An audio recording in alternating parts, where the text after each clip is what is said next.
Hey everyone, this is John from EastCoastArmory.com, and I'm here today with the third and final chapter for this 1/16 scale radio-controlled late production command variant Tiger I. This model here is built for private commission and belongs to a private collector. As I often mention in these build videos, I frequently take on commission build projects from models ranging between 1/35 scale and 1/6 scale. For availability and pricing information, that information would be best by contacting me through the email address listed below, which is info@EastCoastArmory.com.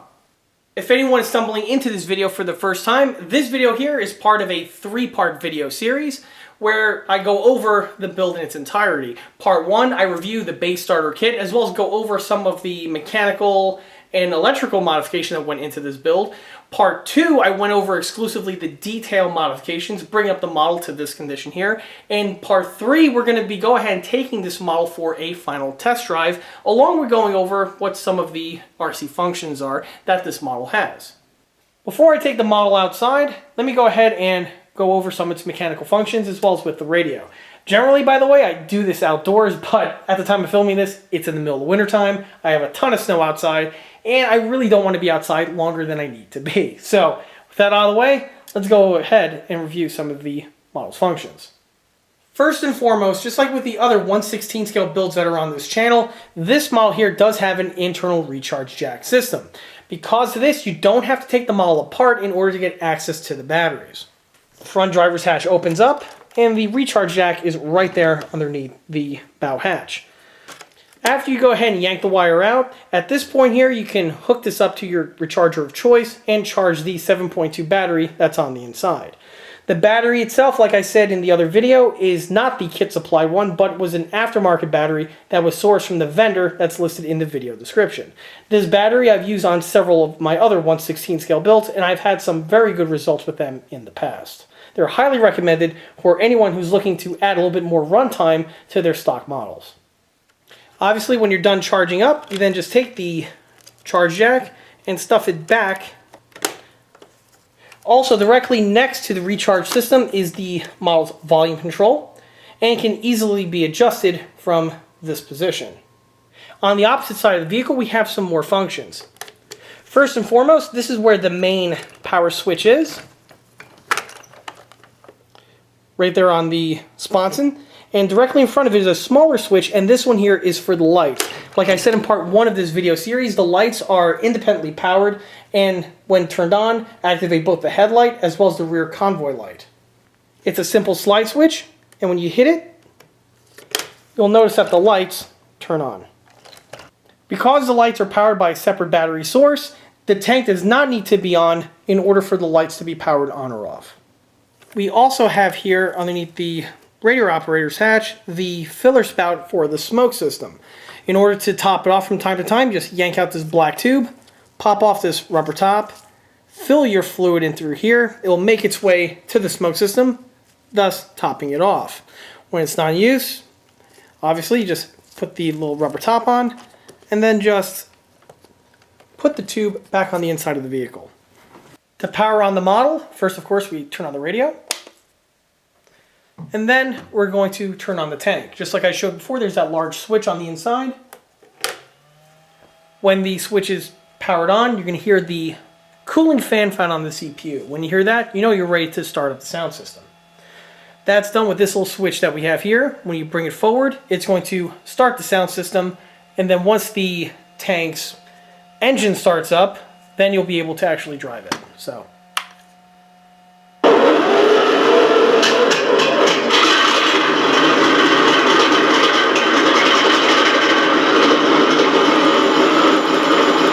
Well, with the volume control temporarily lowered so that the engine noise doesn't drown me out and I have to yell into the microphone, we're going to start first with the smoke system. You can probably hear the smoke system puffing away in the background over here. The system can get drowned out by the volume of the tank pretty easily when you crank up the volume.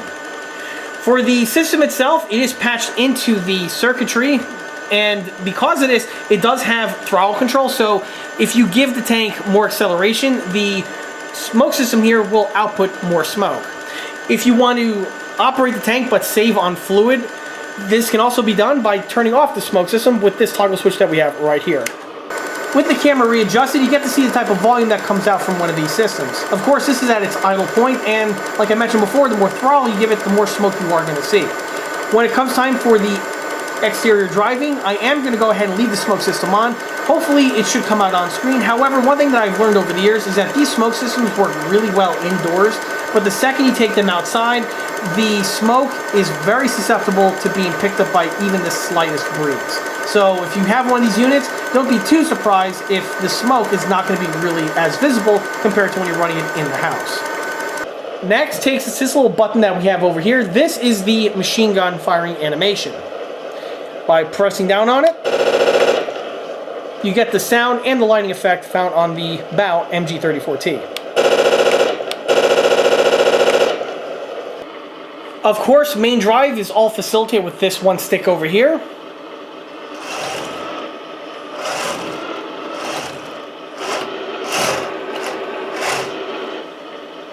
And there is trim control with this little round knob that we have on top. If you're running your tank and you notice that it's skewing to one side or the other, by adjusting this little knob over here, you can straighten the tank out so when it drives, it does drive in a straight line. The next functions are all controlled with this stick over here. Down elevates and depresses the gun, and like with many other vehicles of this type, there's only one control for the gun elevation. The unit runs on a track, so the unit will dip down, hit a certain point, and then just go up again until it hits another point, and then it'll just go in this type of motion that you see here.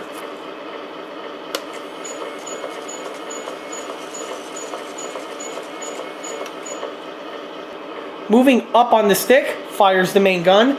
Now this model does have the infrared system so that you're going to get flash and recoil as opposed to the BB that's seen on other variants of the Hemlong models.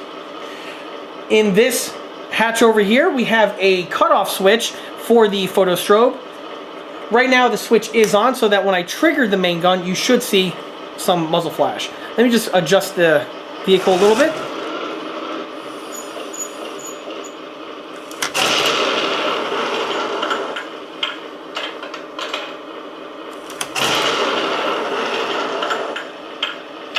I found that the Taigen systems are very reliable and do work very well.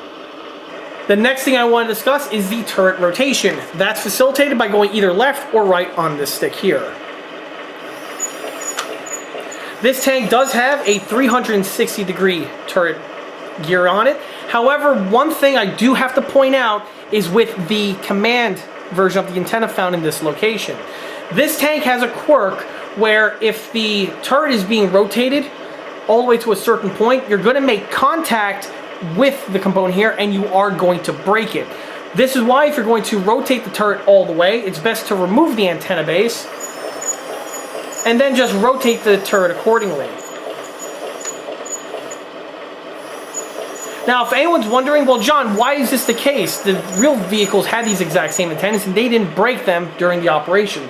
And the answer is actually very simple. You see, on the real tanks, the antenna bases are made out of rubber so that when the turret or any sort of obstruction were to hit it, they would simply just bend and flex harmlessly out of the way. On the model here, that's not going to be the case. So you do have to pay attention to this, specifically to the customer or whoever acquires one of these tanks or buys these parts in the future. You have to be mindful that the antennas need to be removed off of the model prior to doing any sort of extreme rotations of the turret.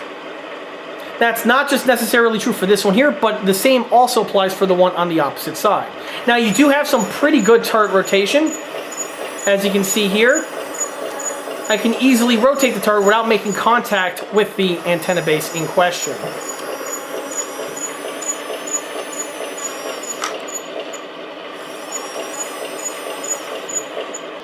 Well, that's all there is to it. I'm just going to go ahead and adjust the volume, and from here, let's go ahead and put some wear and tear on these tracks.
Well, if anyone was paying attention, you'll notice that in the last scene, the tank was stuttering when it was driving. This isn't because of the gearbox or the battery or even the stock electronics. This actually involves the track and the running gear. You see, just like the stories we've all heard about the Tiger Is in Russia icing up with the severe climate, well, that's not a meme. That actually is a thing, and that is what we saw happening to this guy here, but of course in a much smaller scale. By the way, this is true for not just these 1/16s, but I've also encountered this on the 1/6 scale tanks as well. You see, what happens is that water gets in between the hinge areas here of the tracks, and it begins to ice up. When that happens, the sprocket is going to have a harder time in having to pull the track, because now you have to break all of the ice. On top of that, if you ever run one of these tanks in the snow, you'll see the same recurring thing, which is the idler will start building up basically a glacier of snow and ice around the outer perimeter. This will actually mess up your track tension because it will make the track tighter now because the wheel is, well, physically larger than it was originally. However, unlike the real vehicles, which in the field you were pretty much screwed at this point, for this one here I'm actually going to take about a 10-minute break, put the model indoors, let the ice thaw a little bit, and then once it's ready to go, I'll go ahead and resume the test run. Now, I want to point out that the model, even in this condition here, will still perform perfectly fine. It's just that I don't like to have the model run under prolonged use in this type of configuration because, well, the gearbox you're not going to have to worry about. Those things are steel, so they're going to be impervious to any sort of breakage with this type of running. But this will put added wear and tear on things like the electronics, the batteries, and also, believe it or not, the running gear. I've actually seen on a few occasions where the ice gets to a certain point that the track link will crack and break on you because of the ice needing to break loose from the sprocket. So, rule of thumb, when the model gets to this condition here, it's telling you, I need to take a good, little break. 20 minutes later.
Well, after that enjoyable run, I went ahead and put the tank back indoors and placed it in this baking tray over here just to collect and accumulate all of the melted ice that is still thawing out from the suspension, which, by the way, you'll be surprised exactly how much water gets trapped into these components here. And, well, there's nothing left for me to do now except for walk away and let nature run its course. I'll catch you guys again when this thing is fully dried and sitting on the table. Until then, well, at least it's not going to be too lonely because it's in the presence of some very good company.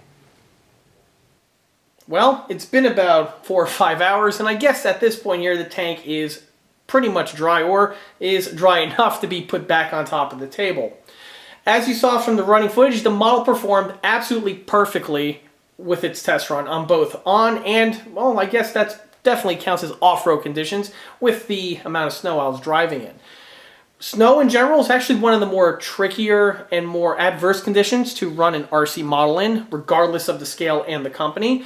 If anyone's ever watched some of my Armor Tech videos, there's this one where I take one of my Shermans out in the snow and it gets the same problems that you see on this model over here. So it's not just exclusive to the smaller scale stuff. If anyone closely watched the latter portion of the running footage, you'll notice that the vehicle started to ice up in the same locations that I mentioned before when I temporarily paused the filming the video so I could let the tank thoroughly thaw out. Even though the ice was getting back into those locations, I was able to muscle on, and the vehicle performed as well as it possibly could have. The motors and the gearbox was more than capable at yanking the tracks loose with their iced up hinges, and the track tension was thrown off by the buildup on the idler, but it wasn't enough to cause any type of issues like track throwing or any other type of performance problems that can possibly occur. One thing that I personally noticed when operating this model was that even at full throttle, the speed was considerably slower compared to some of the other 1/16 scale builds that I've done in the past. If you looked at several of my other 1/16 scale RC tank videos, as well as 1/6 scale RC tank videos, a common critique that I get in the comment section is that people are saying that the tanks are operating at speeds that are higher than they would be on the real unit. This is specifically true for the Tiger I because a lot of individuals tend to get their information from either seeing old in-action footage or possibly, more often than not, footage of the real Bovington 131 Tiger driving around during Tiger Day. And if you ever seen that footage, yes, the vehicle is running at a very slow speed, but that's not because that's the limitation of the vehicle. That's because, well, that's the only running Tiger I on the planet. You can't exactly take the Tiger to the Maybach dealership when you need a replacement engine part, so generally you run it at slower speeds because you don't want to break it. However, the speeds that the smaller plastic 1/16 scale RTR models run at are generally faster than what the real vehicle can output. Having said that, the reason why I generally operate at higher speeds in my videos is because, well, again, it's a test drive. I need to see what the model can do on both on and off-road conditions with the model running at full throttle. If the model can't run at full throttle, it's probably not going to run reliably at slower throttle as well. So with that in mind, it's a good way to test reliability. With this model here, even at full throttle, it had a nice slower pace, controlled speed. This is partially due, I believe, with a combination of the type of gearbox that this model has with the gear ratio and the reductions, as well as the added heavier weight of that all-metal turret. I'd say that another benefit that the metal turret offers this model, specifically with the type of running conditions that we saw it in, was added weight and added traction. This model here ran in all sorts of conditions from snow, ice, slush, compacted snow, and even soft snow, and there were absolutely no problems with traction. Now, if you're watching this video and you have a Plastic Edition Taigen Tiger I, don't feel bad because the performance is not going to be on par with this model here. Because one really cool attribute found on these Taigen models is their customizability. All of the metal running gear components that are found on this model here can be purchased as an aftermarket accessory from TaigenTanks.com. They can swap directly into place, replacing your stock plastic bits, giving you performance and weight that's very similar, if not on par, with this model that we have here. Well, in the end, I'm really happy in how this build turned out, and judging by the emails I got from the customer, so is he, and that's always an extremely good feeling. This model here was kind of a surprise on how it ended up, because when I first was commissioned to build the model for the customer, he just wanted to have a standard garden variety late production German Tiger I. However, about a quarter of the way into the build, he had the idea to convert it from a standard Tiger I to the Command version that this model obviously now is represented in. At the time he made the request, the model was at the point where the conversion was definitely doable, although it did take a little bit more time because now I had to design and do the research and development on the new components. However, in the end, I believe it was totally worth it, because this model here is something that is very unique, and it's something that, well, is quite different from most of the other 1/16 scale Tiger I's that are floating out there in people's collections. And of course, it wouldn't be a proper ECA model showcase video if I didn't drag us into skill level and recommendation. This model here is absolutely perfect for just about anyone who's interested in 1/16 scale radio control. If you're a beginner, or you're someone that's just looking for an RTR model where you just pop open the box, throw in your battery, and head to the track, this model here is absolutely perfect for that. This model is also great for someone in the middle who's perhaps, they have their model, they want to change out one or two small little details, give it a nice little repaint, and make it their own, as well as the person who's all the way on the other end of the spectrum that's going to take it, gut out everything, replace all the electronics, replace all the details, and just go buck wild with it. This model here is perfect for just about every one of these individuals. And of course, being a 1/16 scale Tiger, I'm going to be asked the question at some point, well, John, how does this one stack up with the other 1/16 scale options on the market in terms of Tiger I's? Well, it's quite simple. When it comes to 1/16 scale radio control Tigers, you have a few options. You have Henlong, Matto, Taigen, and Tamiya. All of these options have benefits as well as some issues to them, and I'll briefly go over that right now.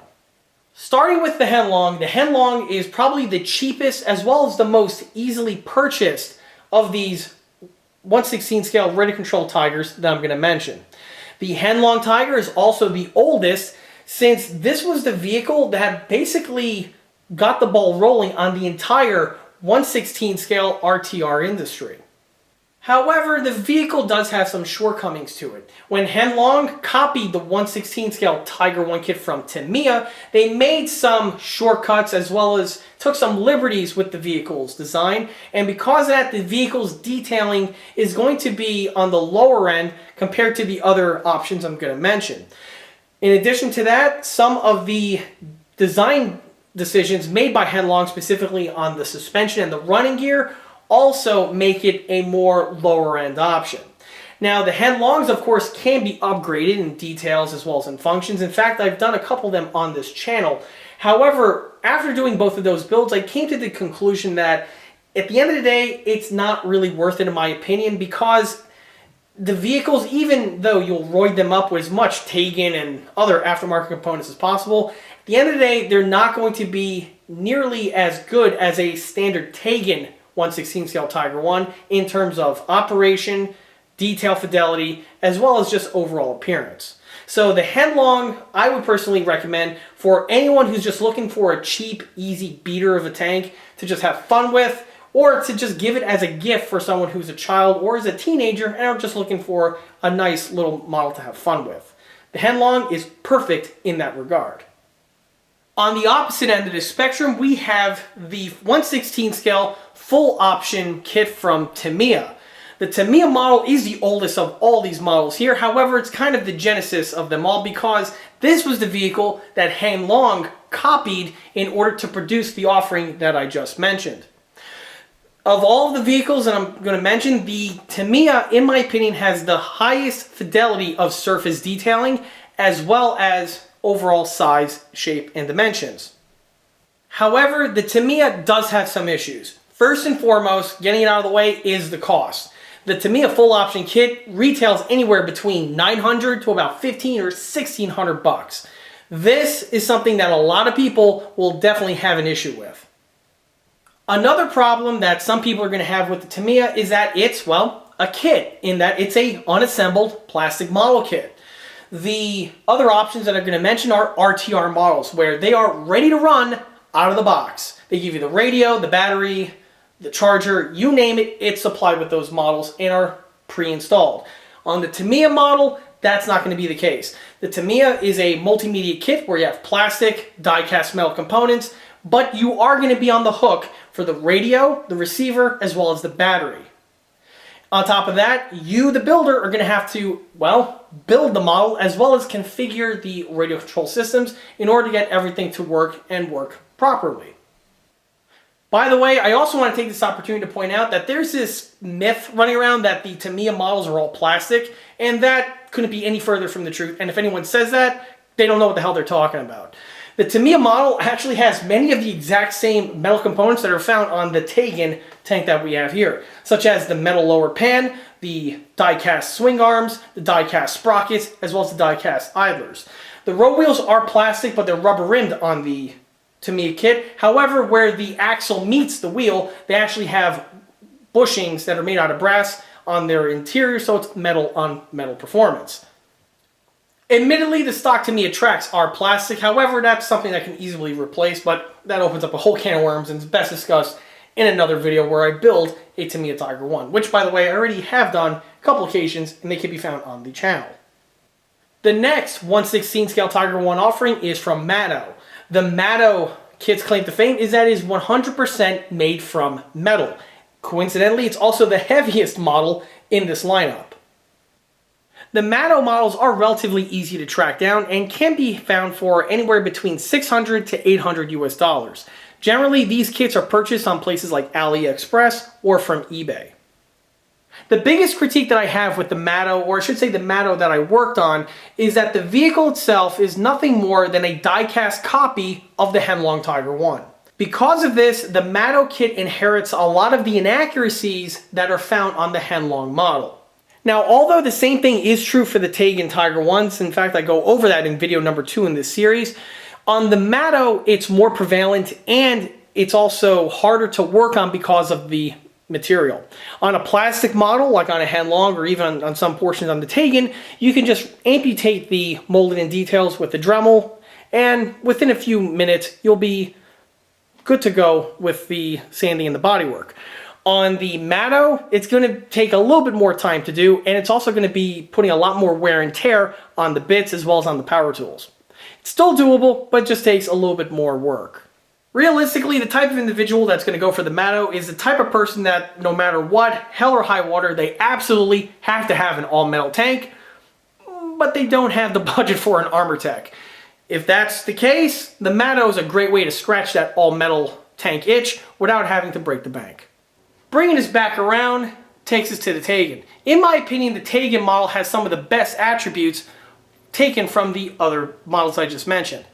Starting with the details, the Taigen has far better details compared to the Henlong. It also has better details compared to the Matto, with only the Tamiya having a slight advantage in terms of surface detailing. In terms of performance, the Taigen models punch well above their weight, and for an RTR model, in my opinion, are some of the best on the market. They give you such features like an adjustable idler wheel, which is a leg above the fixed idler system that are found on the Henlong. With the way the tracks are designed, they are also superior to the ones found on even the all-metal Matto. Probably the best attribute, and it's also my favorite for these Taigen Tiger Is, is their variety. Taigen really hit a home run with their kits because they've modeled the Tiger in just about every configuration that the real vehicles were found in. With the Taigens, you can model the Tiger I in either an early production, mid-production, or a late production format. And that's not including the other special vehicles in between. And this is done with all the aftermarket parts that are offered by Taigen themselves. You can start with a plastic edition, swap out the gearbox, swap out the tracks and the running gear, and you can have now a model that performs as good as the metal upgraded ones for a price tag that's a little bit less. Or if you just want something out of the box in an early format or a mid format, they are also ready to go. On top of that, their parts are so good that they are interchangeable with the other 1/16 scale tanks that I just mentioned from Tamiya, Henlong, Matto. If you're looking to upgrade your Tiger I of any flavor, chances are really good you're going to be hitting up Taigen for some detailed parts. Well, back to recommendations. Obviously, this model here is recommended for anyone who's an avid fan of 1/16 scale radio control. In fact, I probably don't even need to say that, because if you are one of those individuals, chances are really high that you already have one or more of these Taigens in your collection. The other people who I would recommend this model to would be anyone who's an avid fan of World War II German armor. If you're the type of person that digs the German zoo, obviously you're going to need a Tiger in your zoo. I would also recommend this model for anyone who's, well, again, a fan of the Tiger I. Because there are so many options available from Taigen, you can model the Tiger I, like I hinted to before, in just about any configuration. And this is great because the Taigen models don't cost a whole lot to get into, unlike some of their other options like the Tamiya, for instance. If you wanted to have a wide range of different Tiger variants, of different patterns, different tank commanders, the Taigen models are a great way to achieve that goal. The last person that I want to mention is not necessarily looking for a Tiger I, but it's really what type of Tiger to look for. If you're the type of person that's going to get a 1/16 scale radio control Tiger, but are looking to run it and run it often, as well as possibly even get access to the gearbox as well as the electronics, the best Tiger I for that type of person is a late or mid-production Tiger. The reason why I say that is because the early production Tiger has what's called the FIFO system mounted on the rear.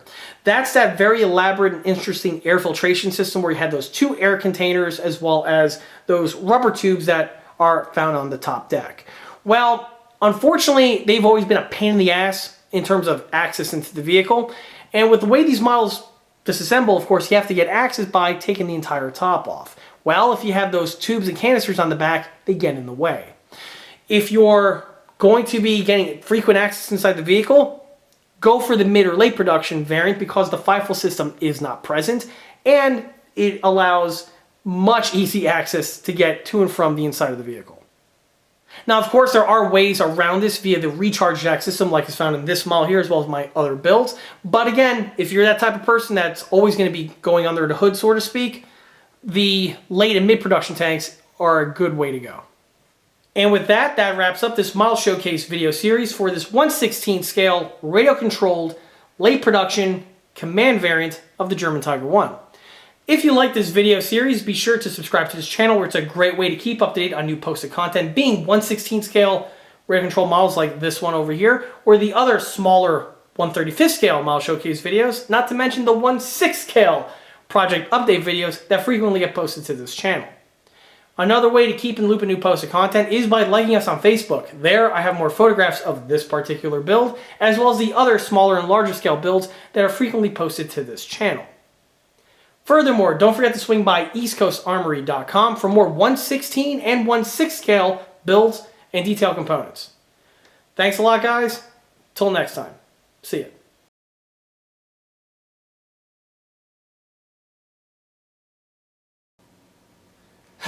Alright guys, that's a wrap. Alright, let me go ahead and get it packaged up. What? Hell yeah, I want one for my own collection. What, you think I'm crazy? Look at this thing, it looks awesome. No, I'll just wait till there's a dinged up and busted one on the Scratch Event page. Yeah, I'll just grab one of those and do the same thing to it. Or maybe make it as a mid-production one, that'd be kind of cool too. Well, future video, I guess.